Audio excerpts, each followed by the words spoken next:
Hello and welcome back to On the Workbench. Today we're taking a look at this water barrel from the Emsco Group.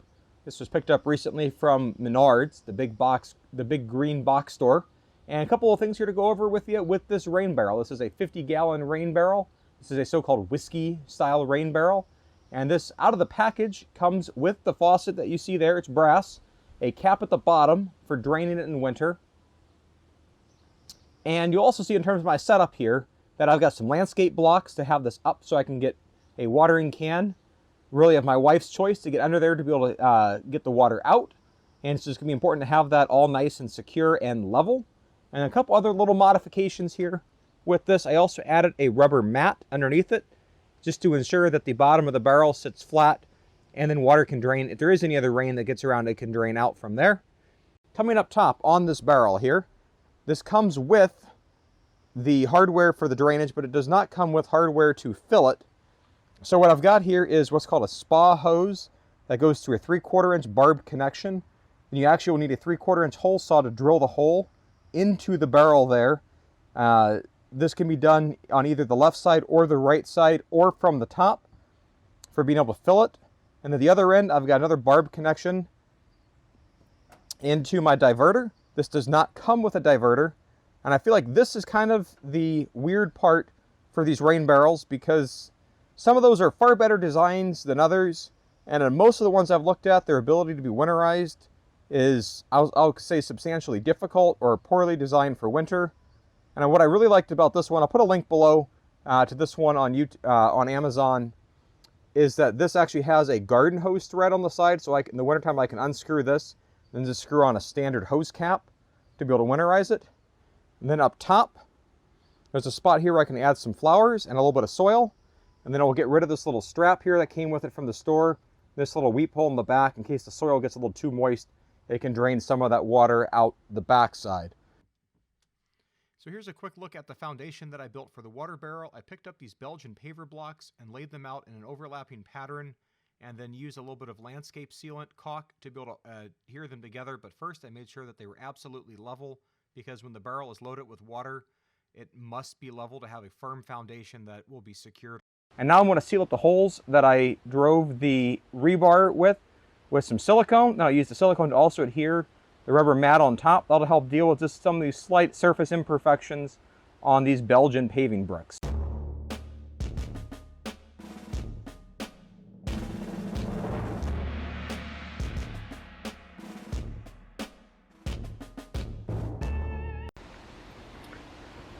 So now we're looking at the tank. Now a couple little bits on the setup on this tank. The first thing on the side, you got to decide which side is going to be the water inflow. This can be set where the water can come in on the left or the right side. You'll need a 3/4 inch drill bit to do that. And then you also want either a straight or a right angle 3/4 inch barbed fitting to go put in, and then seal that up with some silicone.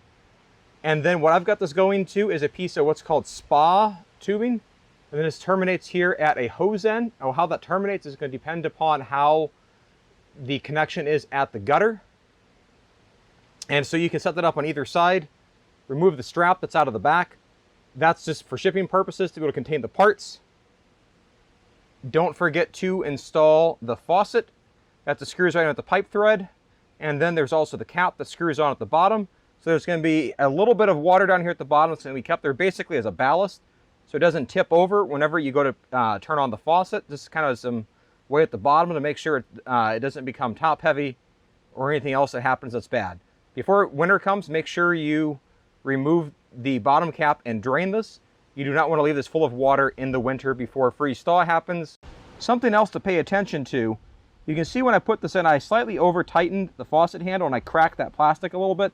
So I want to add a little bit of extra silicone there. That's one negative thing I've got to say about this, is that that fitting there was a little bit cheap, in my opinion. Over at the downspout, you're going to need to choose a diverter that fits your needs correctly. One of the challenges I see with most diverters is that a number of them I looked at did not have what I consider to be sufficient winterization options. I live where it freezes in the winter, and occasionally it may rain, that then turns to freezing rain, that turns into snow. And the last thing I want is something here breaking or putting frozen water someplace I don't want it. And this was the best option I could come up with. I don't know how well this is going to last in terms of the winter, but the other feature that this diverter had was on the side, there's garden hose threads, and the winterization option on this is you simply put on a cap with a little rubber washer and seal it off, and then you're good for the winter, theoretically. Here's a close-up view of this diverter kit in store at Menards. You can see it comes wrapped here with a lot of packaging and wrappers on it, showing just a few of the instructions here on how to set it up. There's a QR code in the back you can scan. One of the important details here is that there's a little hardware pack inside that contains the cap. If you're going to buy one of these, make sure you make the kit you buy comes with it. There's another little clip you can use to clip this onto the side of your structure as well. I don't know if that's entirely necessary if your gutter is properly secured. Like you'll see a little bit later on, I think you'll want to be able to remove this to be able to double check in the spring after it's been through the winter. Very quick look there. You can see where there's a strainer on the side to keep leaves and debris from getting in. And hopefully the leaves and debris just pass by and go on down. Preferably you've got gutter guard up higher so that the leaves never even get there and you only have water coming down. And then so I'm going to connect the garden hose end of the spa hose tubing that you just saw to there to be able to move the water from the downspout into the rain barrel. And now I've got the top of the barrel planted. This takes about a 1/4 cubic foot of soil. And so the plants I went with were what are called colaces. This is good for 4 hours of direct sun. It's supposed to be good in the shade, which is where my barrel is. So obviously pick and choose the plants you might put in there wisely that would match whatever it is. I also went with annuals simply because I need to dump this over in the winter time. And I don't want any perennials that are going to try to root or try to do anything bad to the barrel that I don't want. And so this should add a little bit of color. I topped it off with a little bit of cocoa mulch just because I think it smells kind of nice and my wife likes the smell. And then here's a look at the barrel. We have one thing left to do. Remove the sticker. And now she's all set up to start collecting rain. The only little quirk here, if you want to call it that some people may want to do is be able to actually paint the straps on this barrel, perhaps black. If you're feeling that artsy, get some acrylic paints and then go to town and then paint the various bands around the barrel black. And you might get a little bit more pop of color if that's your thing. And this is kind of an fenced-off part of my yard. I don't think I'm going to do that. This is just fine. You can see we've got the hose connection here all screwed into our diverter at the gutter. Pushes over here through that fitting there, and then whenever the barrel gets full, the hose will back up with water, and then there won't be any room for the water to go. The water will have to bypass it and go straight down because the hose is full of water all the way up to the top, and that's why we need that filled there. And then the barrel can breathe basically through that hose up towards the rain gutter. Of course, at top of your gutter, you want to make sure that your gutters are not collecting a bunch of debris from trees, leaves, or anything else that's going down. So you might want to have some gutter guards on the gutter that goes with this. This specific diverter does have a little bit of a screen inside, but if debris gets caught in that screen, I will have to take this off to service it, which is why I also have a piece of PVC here at the bottom that the gutter goes into. I can easily disconnect this, drop this down into the PVC with a couple screws, pull it out, do whatever I need to service it, and then put it back up into place with minimal effort, where I don't have to completely take apart the entire gutter system or gutter mounting system. I've had the rain barrel installed now for about 5.5 months, and I think it's worked well. Fall is here, so it's going to be time to drain the rain barrel. So I want to share with you a little detail here that's had me a little concerned about this rain barrel. So shortly after this barrel filled up for the first time, the back side of it here began to warp and bow out. So what should have been a nice straight gap has now turned into this bowed section there that's back touching the side of this building. So I'm not really sure what that means for how well this specific barrel will fare in the long term, but the flower planter at the top worked well. My wife really appreciated having the colors up here. All right, winter is over, spring is here. It's time to inspect this water adapter, and we'll see how this performed over the winter. I've already removed the other screw. And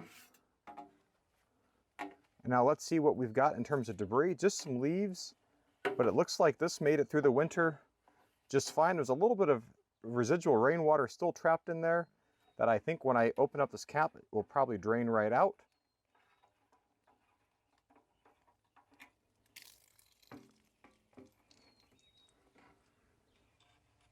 One little helicopter And otherwise, looks almost brand new. Not really any cleaning necessary. I was concerned if there had been any residual water trapped around the outside that had created any cracks or damage to it. Doesn't appear so. Maybe there's enough room for the water to be able to move within it. So I'm very pleased with how this worked out. And now this is going to be time for me to go ahead and set up for 2021. So we'll simply reattach this up here. And that basket goes into the gutter.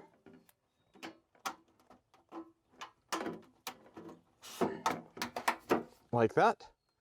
And then we'll have to reinsert our screws.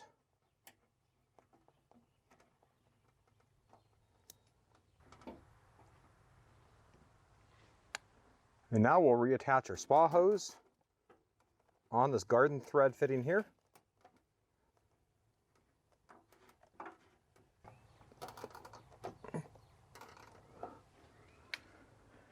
And with that quick inspection of our rainwater collector, I'm pretty happy with how that turned out.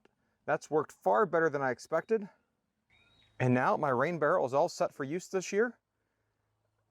I can tell it's empty just by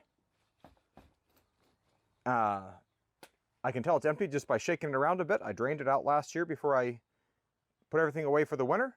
So everything here is ready to go. I need to put some plants into the soil at the top here to make it all pretty and beautiful. So with that, thanks for watching. Hope you enjoyed this video. Be sure to subscribe if you haven't. Click the like button, give it a thumbs up. It helps out YouTubers like me to deliver great content to you.